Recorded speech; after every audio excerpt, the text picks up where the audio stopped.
आदरणीय पक्षप्रमुख माननीय उद्धवजी ठाकरे,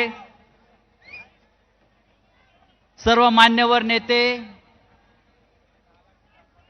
आणि या भर पावसात चिखलात या ऐतिहासिक दसरा मेळाव्यासाठी उपस्थित असलेले निष्ठावंत शिवसैनिक, हिंदुहृदय सम्राट शिवसेना प्रमुख बाळासाहेब ठाकरे यांचं आपल्याकडे आज लक्ष आहे. 68 वर्षापूर्वी शिवसेना प्रमुखांनी जी ठिणगी टाकली शिवसेनेची, त्याचा हा पेटलेला वणवा मुसळधार पावसात सुद्धा विझू शकत नाही. या संपूर्ण देश पाहतो आहे. आतापर्यंत नेत्यांची भाषणं व्हायची आणि मग पाऊस पडायचा. या इथे पाऊस वादळ असताना सुद्धा हा मेळावा आपण करतो आहोत आणि हजारोच्या संख्येने आपण इथे जमलेला आहात. हे शिवतीर्थ आहे आणि हे शिवतीर्थ फक्त आपल्या शिवसेनेचं आहे.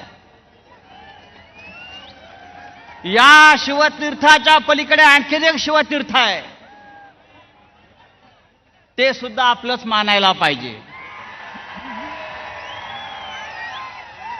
हिंदुहृदय सम्राट शिवसेना प्रमुखांनी ज्या शिवसेनेची स्थापना या शिवतीर्थावर केली, त्या शिवसेनेचा दसरा मेळावा ही महाराष्ट्राची परंपरा आहे. मराठी माणसाची भक्कम एकजूट ज्या शिवसेना प्रमुखांनी केली, त्या शिवसेनेला हादरे देण्याचा प्रकार कोणी किती केला तरी त्या हादऱ्यामध्ये आपण संपून जाणार आहात.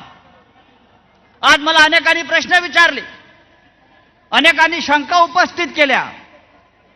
शिवतीर्थावर चिखल झालेला आहे, म्हणजे तुम्ही चिखलफेकच करणार? मी म्हटलं होय, गद्दारांवर चिखलफेकच करणार, त्यांची तीच लायकी आहे. संपूर्ण महाराष्ट्रामध्ये ओला दुष्काळ आहे. मराठवाडा संपूर्ण पाण्यात आणि चिखलात आहे. 8-8 दिवस शेतकरी चिखलात आहे.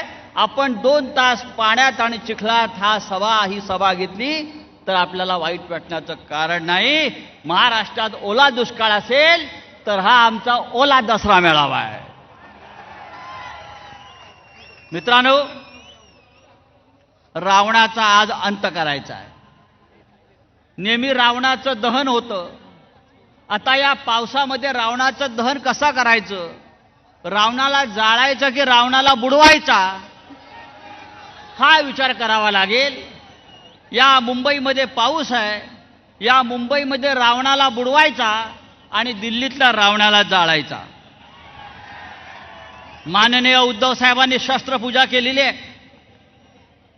शस्त्रपूजा करण्याचा अधिकार हा माननीय हिंदुहृदय सम्राट बाळासाहेब ठाकरे यांच्या शिवसेनेचा आहे. मला विचारलं, गद्दारांच्या मेळाव्यामध्ये ते काय पूजणार? मी म्हटलं, त्यांना शस्त्रपूजा करण्याचा अधिकार असू शकत नाही. मग ते काय पूजणार? मला सांगण्यात आलं त्यांच्याकडून, त्यांनी दिल्लीतून अमित शहाचे जोडे आणलेले आहेत. त्यांनी दिल्लीतून अमित शहाच्या चपला आणलेल्या आहेत, जोडे आणलेले आहेत. ते त्यांच्या व्यासपीठावर आहेत आणि त्यांचं पूजन ते करणार आहेत. आम्ही शस्त्रपूजा केली, आम्ही विचारांची पूजा करतो. हे अमित शहाच्या पादुकांची पूजा करतायत. जो तो आपल्या लायकीनुसार वागतो आणि जगतो. हा निष्ठावंतांचा मेळावा आहे. आणि आमची निष्ठा कशी? हम छोटे छोटे फायदे के लिए जमीर का सौदा नहीं करते. हम छोटे छोटे फायदे के लिए जमीर का सौदा नहीं करते.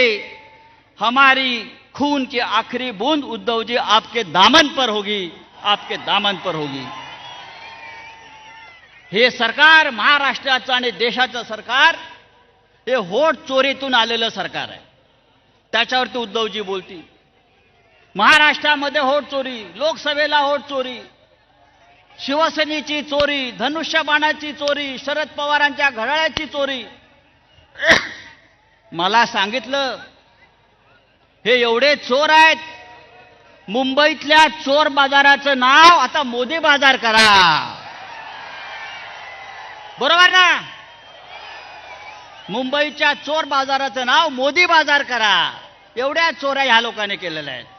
मिळेल ते चोरतायत. मित्रांनो, आपण भर पावसामध्ये आलेला आहात. मी जास्त वेळ घेणार नाही. ही लढाई मोठी आहे. ही लढाई मुंबईची आहे, महाराष्ट्राची, दिल्लीची आहे. आपल्याला माननीय उद्धव ठाकरे यांच्या पाठीशी ठामपणे उभं राहायचं आहे.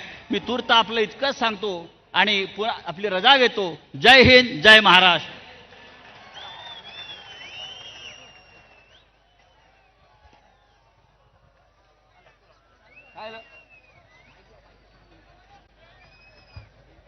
धन्यवाद राऊत साहेब.